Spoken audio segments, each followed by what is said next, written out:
ST వసతి గృహ ITDA అధికారులపై చర్యలు తీసుకోవాలి. కేసీ పెంచలయ్య. గూడూరు పరిధిలోని చెన్నూరు ఎస్టీ వసతి గృహంలో దాదాపు 21 మంది విద్యార్థులు డయేరియా బారిన పడ్డారని, దీనికి బాధ్యతగా వసతి గృహ సంక్షేమ అధికారితో పాటు ఐటీడీఏ అధికారులపై చర్యలు తీసుకోవాలని యానాదుల సంక్షేమ సంఘం రాష్ట్ర అధ్యక్షుడు, ఎస్సీ ఎస్టీ అట్రాసిటీ కమిటీ మాజీ సభ్యుడు కేసీ పెంచలయ్య డిమాండ్ చేశారు. నెల్లూరు జీజీహెచ్లో చికిత్స పొందుతున్న వసతి గృహ విద్యార్థులను ఆయన మంగళవారం పరామర్శించారు. ఈ సందర్భంగా ఆయన వారి ఆరోగ్య పరిస్థితిని అడిగి తెలుసుకున్నారు. నిర్లక్ష్యంగా వ్యవహరించిన వసతి గృహ ఐటీడీఏ అధికారులపై జిల్లా ఉన్నతాధికారులు తక్షణ చర్యలు తీసుకోవాలని డిమాండ్ చేశారు. ఈ కార్యక్రమంలో కొప్పోలు రఘు, చెంబేటి ఉషా తదితరులు పాల్గొన్నారు. మిత్రులందరికీ కూడా నమస్కారం. నా పేరు కల్లూరి పెంచలయ్య, యానాదుల సంక్షేమ సంఘం రాష్ట్ర అధ్యక్షుడిని మరియు మాజీ SC ST atrocity vigilance and monitoring committee మెంబర్ని. ఏదైతే గూడూరు మండలం చెన్నూరు ఎస్టీ గురుకుల పాఠశాలకు చెందినటువంటి దాదాపు 12 మంది ఎస్టీ గిరిజన పిల్లలు, ఇక్కడ మొత్తం 21 మంది డయేరియా గురయ్యారు. వాళ్ళలో 12 మంది పిల్లలు ఇక్కడ నెల్లూరు ప్రభుత్వ ఆసుపత్రిలో చికిత్స పొందుతూ ఉన్నారు. ఏదైతే రాష్ట్ర ప్రభుత్వం డయేరియా విషయంలో జాగ్రత్తగా ఉండని చెప్పి గత 3 రోజులుగా సూచనలు చేస్తూ సలహాలు ఇస్తా ఉన్నారు. ఎవరైతే ముఖ్యమంత్రి గారు, మంత్రి గారు, ఎమ్మెల్యేలు అందరూ కూడా డయేరియా విషయంలో జాగ్రత్తగా ఉండమని సలహాలు ఇస్తూ ఉంటే ఈ యొక్క హాస్పిటల్ సూపరింటెండెంట్ అందుబాటులో లేకుండా వెళ్ళిపోయారు. ఇది చాలా దారుణం. దీన్ని మేము తీవ్రంగా ఖండిస్తూ ఉన్నాం. ఎందుకంటే ఒక డయేరియా సిచ్యువేషన్లో, భయంకరమైన సిచ్యువేషన్లో ఒక గిరిజన పిల్లలు వచ్చి ఇక్కడ చికిత్స పొందుతూ ఉంటే ఏదైతే హాస్పిటల్ సూపరింటెండెంట్ అందుబాటులో లేకపోవటం దారుణం, బాధాకరం అని చెప్పి మేము సందర్భంగా తెలియజేస్తా ఉన్నాం. మేము ఇప్పుడు మీడియా మిత్రుల సహకారంతో వెళ్ళి ఇన్ఛార్జ్ సూపరింటెండెంట్ గారిని అడిగితే, అమ్మ సూపరింటెండెంట్ గారు ఎక్కడున్నారు అని చెప్పి అడిగితే కొద్దిసేపు సెలవు అని చెప్తారు, కొద్దిసేపు విజయవాడలో మీటింగ్ అని చెప్తా ఉన్నారు.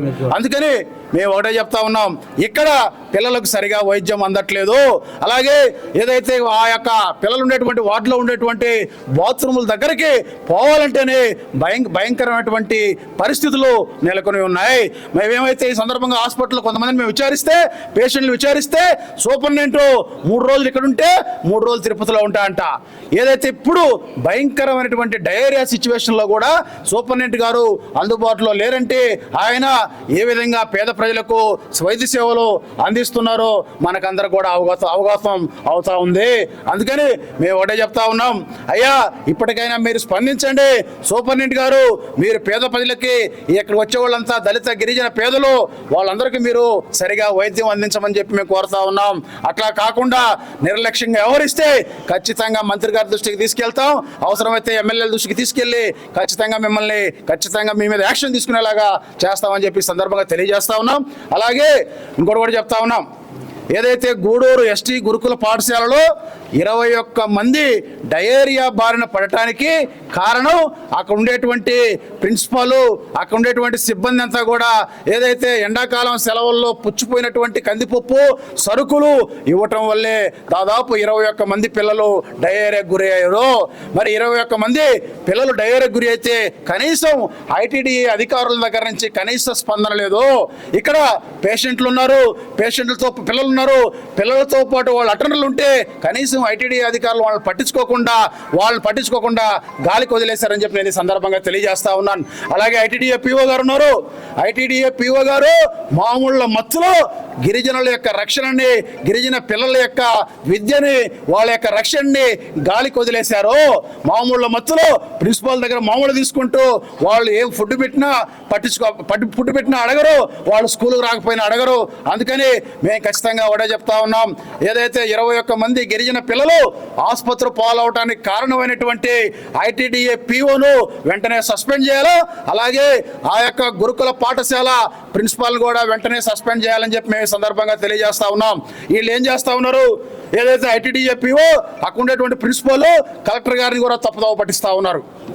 కలెక్టర్ గారికి ఏం చెప్తా ఉన్నారు, వాటర్ ప్రాబ్లం అని చెప్తా ఉన్నారు. మరి అక్కడ నిజంగా ప్రాబ్లం ఏంటి?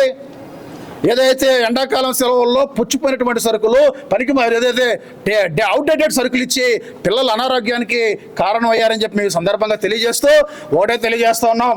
ఏదైతే మెడికల్ కాలేజ్ సూపరింటెండెంట్ గారు గిరిజన పిల్లలకి పేద పిల్లలకి వైద్య సేవలు అందించకుండా ఆయన సెలవులో వెళ్ళిపోవడాన్ని తీవ్రంగా ఖండిస్తూ ఉన్నాం.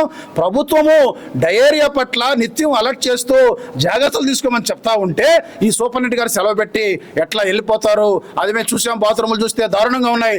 అందుకని ఏదైతే గిరిజన పిల్లల విషయంలో వెంటనే శ్రద్ధ తీసుకోవాలా, వాళ్ళకి న్యాయం చేయాలని చెప్పి కోరుతా ఉన్నాం.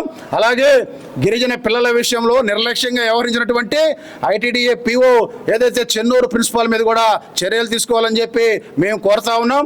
అట్లా చర్యలు తీసుకునే పక్షంలో మొత్తం ప్రత్యక్ష ఆందోళనకు దిగుతామని చెప్పి ఈ సందర్భంగా మేము హెచ్చరిస్తా ఉన్నాం. ఎందుకంటే